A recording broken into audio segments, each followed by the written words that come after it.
a volta de Jesus. Parte dos nossos fundamentos doutrinários e que devemos compreender.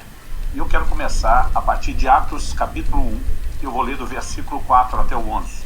O texto, que fala do momento posterior à ressurreição de Jesus e antes, iminente à sua ascensão, elevação aos céus, diz: e comendo com eles, determinou-lhes que não se ausentassem de Jerusalém, mas que esperassem a promessa do Pai, a qual disse ele: de mim ouvistes.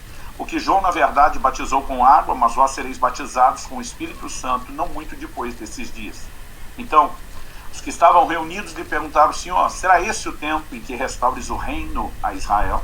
Respondeu-lhes: não vos compete conhecer tempos ou épocas que o Pai reservou pela sua exclusiva autoridade, mas recebereis poder ao descer sobre vós o Espírito Santo, e sereis minhas testemunhas, tanto em Jerusalém como em toda a Judéia e Samaria e até os confins da terra. Ditas essas palavras, foi Jesus elevado às alturas à vista deles, e uma nuvem o encobriu dos seus olhos. Estando eles com os olhos fitos no céu, enquanto Jesus subia, eis que 2 varões vestidos de branco se puseram ao lado deles e lhes disseram: varões galileus, o que estáis olhando para as alturas? Esse Jesus que dentre vós foi assunto ao céu, virá do modo como viste subir.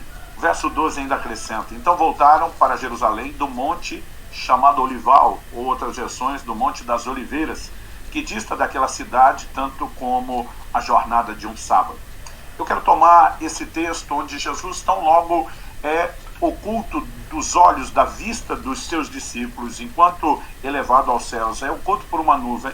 A Bíblia diz que 2 varões vestidos de branco, 2 anjos se colocam ao lado deles para dizer: por que vocês estão olhando para as alturas? Esse Jesus, que dentre vocês foi assunto ao céu, virá do modo como vistes subir.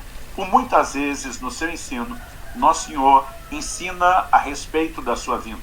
Ao longo das Escrituras, nós vemos também os apóstolos abordando o assunto da vinda de Jesus. E a vinda de Jesus é um assunto que merece não apenas ser entendido como uma promessa bíblica e um fundamento da nossa doutrina, mas, em 2 Timóteo, no capítulo 4, no verso 8, o apóstolo diz assim: já agora a coroa da justiça me está guardada, a qual o Senhor, reto juiz, me dará naquele dia, e não somente a mim, mas também a todos quantos amam a sua vinda. Ele não está falando só dos que esperam a sua vinda. Para esperar a sua vinda é necessário entender que essa é uma promessa, parte do fundamento bíblico, e crer nisso. Mas a Bíblia fala de não só esperar, não só alimentar essa expectativa, mas amar a sua vinda. E amar a sua vinda significa compreender exatamente, não só que há uma vinda, um retorno literal de Cristo, mas entender também que isso significa o desfecho de toda a obra da redenção. Então eu gostaria que nós pudéssemos considerar algumas verdades importantíssimas em relação a esse fundamento. É lógico que eu tenho opiniões detalhadas sobre algumas questões ligadas à escatologia como um todo, mas eu gosto muito da frase dos Morávios, que acabou sendo popularizada por John Wesley.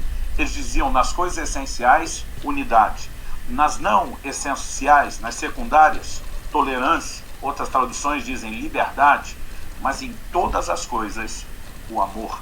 Sabe, nós podemos nos relacionar com grupos que não negociam as verdades fundamentais, mas que têm liberdade em questões secundárias, ter pensamentos diferentes sobre pontos que talvez não estejam tão claros ou que não estejam tão claros para todos. Há assuntos dentro da escatologia que eu particularmente nem gosto de discutir. É comum as pessoas me perguntarem: pastor, quem são as 2 testemunhas do Apocalipse? E eu normalmente brinco: olha, essa é fácil, eu respondo com 2 palavras: não sei. A Bíblia não está dizendo quem é.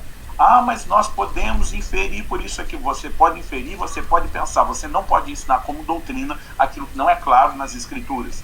Então, é o tipo de coisa que não precisamos discutir. Então, eu já evito esse tipo de assunto quando dou um curso inteiro sobre escatologia.